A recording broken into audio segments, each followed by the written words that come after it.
नमस्कार दोस्तों, अल्फाजा diary bye DS में आपका स्वागत है। ज्ञानवर्धक कहानियों में आज की कहानी का नाम है बालक की प्रतिभा। बहुत समय पहले की बात है। तब कन्नौज में हर्षवर्धन नाम के विद्वान राजा रहते थे। वे खुद तो विद्वान थे ही, पर अपने दरबार में आने वाले दूसरे विद्वानों की बड़ी आवभगत करते थे। एक बार उनके दरबार में एक गरीब बालक आ गया। उसके माता पिता की मृत्यु हो चुकी थी। कोई बालक का नाम तक नहीं जानता था। वह राजधानी में पहुंच गया था, मगर वह किसी से भीख नहीं मांगता था। वह छोटा मोटा काम करके अपना पेट भर लेता। कभी कभी काम न मिलने पर उसे भूखे ही सो जाना पड़ता। बालक के पास उसके पिता का चित्र था। यह चित्र उसने खुद अपने हाथों से बनाया था। बालक चित्र को खूब संभाल कर रखता। चित्र को जब जब वह देखता तो उसे अपने पिता की याद ताज़ा हो जाती।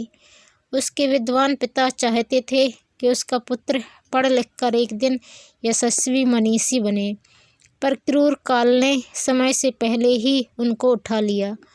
एक दिन उस बालक ने देखा कि राज दरबार से राजसी पोशाक पहने एक पंडित निकल रहा है। उसके हाव भाव से स्पष्ट प्रतीत होता था कि वह पंडित दूसरों को उपेक्षा की नज़र से देख रहा है। बालक को उस पंडित का अभिमान जरा भी अच्छा नहीं लगा। बालक दूसरे दिन राज दरबार में जा पहुंचा। बालक ने देखा कि राजा पंडितों से घिरा हुआ है। ज्ञान चर्चा चल रही है। तरह तरह के प्रश्नोत्तर हो रहे हैं। साहस जुटाकर बालक ने राजा से एक प्रश्न पूछने की आज्ञा मांगी। बालक को अपने मध्य पाकर पंडितों को अच्छा नहीं लगा, मगर राजा ने उसे प्रश्न पूछने की आज्ञा तुरंत दे दी। बालक ने कहा, श्रीमान, मैं आपके दरबार के पंडितों से यह पूछना चाहता हूँ कि बुद्धि कहाँ निवास करती है। प्रश्न सुनकर दरबारी पंडित एक दूसरे का मुँह ताकने लगे। कुछ लोगों का कहना था कि यह प्रश्न ही निरर्थक है। फिर भी कुछ एक ने जवाब दिया कि बुद्धि मस्तिष्क में रहती है।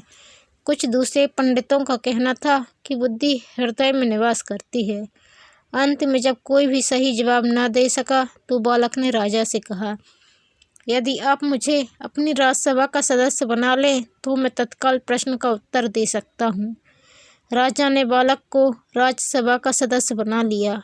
अब बालक ने उत्तर में कहा, महाराज, बुद्धि हमेशा होठों पर निवास करती है।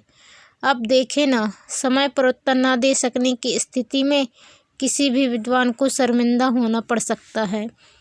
बालक ने देखा कि राजा पूरी तरह आश्वस्त हैं। तब उसने दूसरा प्रश्न पूछा, पंडित लोग बताएं कि बुद्धि खाती क्या है। अब तो पंडितों ने खूब हो हल्ला कर डाला। यह बालक बेसिर पैर के सवाल पूछकर राजसभा का समय बर्बाद कर रहा है। मगर राजा को लगा कि बालक का प्रश्न ठीक है। जब देर तक कोई जवाब न दे सका तो बालक ने राजा से कहा, यदि आप मुझे इन पंडितों में सबसे ऊंचा स्थान दें तो मैं उपयुक्त उत्तर दे सकता हूँ। राजा ने बालक को ऊंचा स्थान दे दिया। इस पर बालक ने शिष्टतापूर्वक कहा, महाराज, बुद्धि समय को खाती है। बालक के उत्तर से राजा आश्वस्त था। तब बालक ने अपना अंतिम प्रश्न सुनाया, कृपया करके बताएं कि बुद्धि पहनती क्या है। अब भी किसी से कोई जवाब न बन पड़ा। अब बालक ने बड़े उत्साह में राजा से कहा, श्रीमान, यदि आप मुझे भी इन दरबारी पंडितों की भांति बहुमूल्य पोशाक पहना दें तो मैं अपने तीसरे प्रश्न का जवाब भी दे दूंगा। अब की बार राजा न सिर्फ आश्वस्त था बल्कि खुश भी दिख रहा था।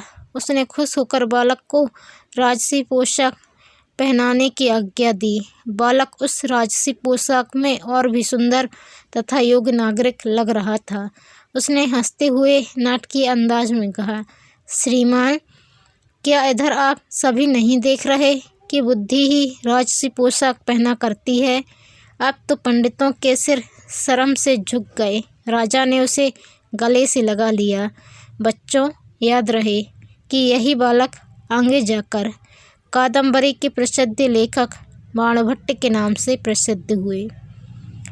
दोस्तों, यदि आप इस चैनल पर नए आए हैं तो प्लीज़ चैनल को सब्सक्राइब कर बेल आइकन को क्लिक कर लें। वीडियो पसंद आने पर लाइक और शेयर करना न भूलें। धन्यवाद।